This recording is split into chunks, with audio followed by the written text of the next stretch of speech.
메가 캐리어로 재도약에 나선 대한항공에 크고 작은 잡음이 이어지고 있습니다. 최근 대한항공은 프리미엄석 도입을 위한 이코노미석 배열 개조를 논란 끝에 중단했는데요. 독과점 폐해 우려가 꾸준히 제기되며 조원태 한진그룹 회장의 경영 방침에 시선이 쏠리고 있습니다. 이른바 닭장 좌석 논란이 제기된 배경은 이렇습니다. 지난달 대한항공은 중단거리 노선에 투입될 예정인 항공기 11대를 개조해 이코노미석과 비즈니스석 사이 등급인 프리미엄석을 도입한다고 밝혔습니다.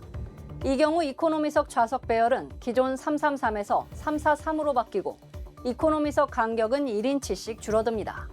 더 비싼 좌석을 판매하기 위해 다수 승객들이 이용하는 이코노미석 간격을 줄이는 데다 이코노미석 비용은 그대로여서 소비자들의 반발이 이어졌는데요. 프리미엄석 역시 당초 언급보다 좁은 간격과 비싼 가격이 도마에 올랐습니다. 소비자 후생 논란에 여론이 악화했지만 대한항공은 한동안 프리미엄석 도입 계획을 유지했는데요. 그러나 주병기 공정거래위원장 후보자도 소비자 후생 이슈를 다각도로 살피겠다고 밝히면서 결국 개조가 완료된 항공기를 제외하고 프리미엄석 도입을 철회하기로 했습니다. 대한항공은 조회장 체제에서 요금 인상뿐 아니라 일반석 컵라면 중단, 노선별 생수 제공 차별 등 서비스 저하 논란이 줄곧 제기돼 왔습니다. 글로벌 스탠더드를 내세우고 있지만 자칫 수익성에 함몰돼 고객을 외면한 독주가 되지 않도록 우려의 목소리에도 귀를 기울여야 할 때입니다. 정부가 산업재해에 칼을 빼들었지만 각종 사고가 여전히 끊이질 않고 있습니다. 최근 시공 중인 아파트 건설 현장에서 사망사고가 발생한 대우건설은 김보연 사장이 직접 현장을 찾아 사태 파악에 나섰습니다. 지난 9일 경기 시흥시의 대우건설 아파트 신축 현장에서 대형 크레인이 옮기던 철제 계단이 하청업체 50대 근로자를 충격하며 해당 근로자가 숨지는 일이 발생했습니다.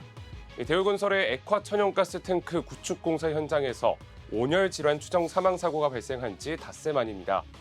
당시 대우건설은 모든 공사 현장에 안전 점검을 실시하겠다고 밝혔지만 추가적인 사고를 막지 못했습니다.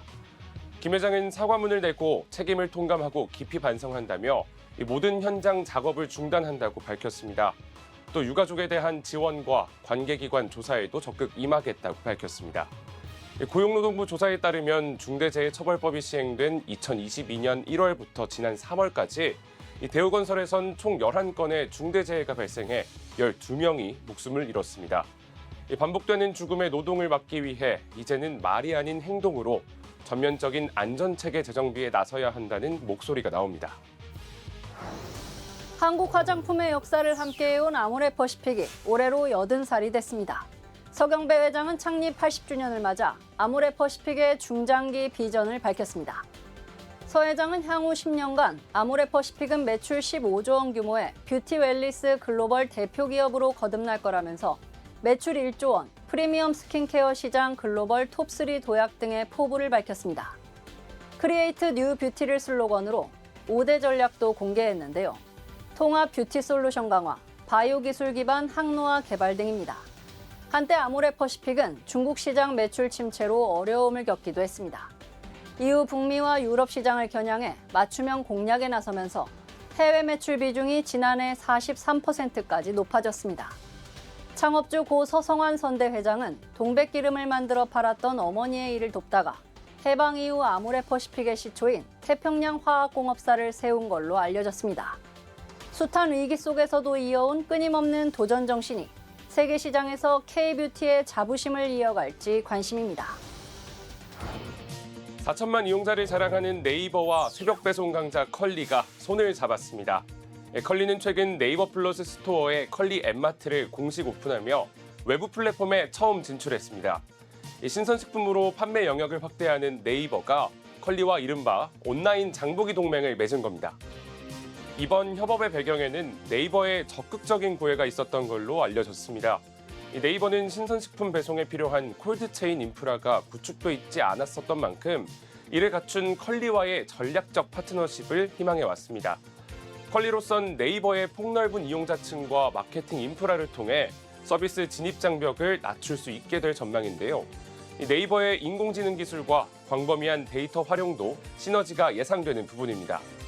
김슬아 컬리 대표는 지난 9일 관련 간담회에서 기존 상품군에 더해 대중적인 상품들까지 확장된 고객들에게 제공할 수 있게 됐다고 소개했습니다.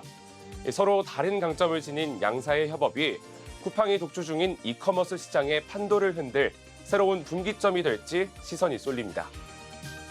최근 대한항공의 프리미엄성 논란은 단순한 독과점 비판을 넘어 자본주의 사회의 단면을 보여주며 씁쓸함을 남겼습니다. 이코노미석 승객들의 편익은 배제된 당초 결정에 온라인에선 영화 설국열차의 꼬리칸이 연상된다는 얘기도 나왔는데요. 기내에선 자신이 신청한 좌석이 곧 자신의 등급이 돼 모든 차등을 당연하게 감수해야 하고 좌석 등급을 세분화할수록 승객에 대한 구분도 세밀해지기 때문일 겁니다. 지불한 돈에 따라 서로 다른 대우를 받는 건 자본주의 사회의 암묵적 합의로 동의가 필요치 않다고 혹자는 말합니다. 다만 정의란 무엇인가의 저자 마이클 샌델 교수는 2012년 방한 강연에서 이런 말을 했습니다. 모든 걸 돈으로 사고 팔면 함께 살아가는 법을 잊어버릴 수 있다고 말입니다. 이번 주 CEO 풍향계 여기까지입니다.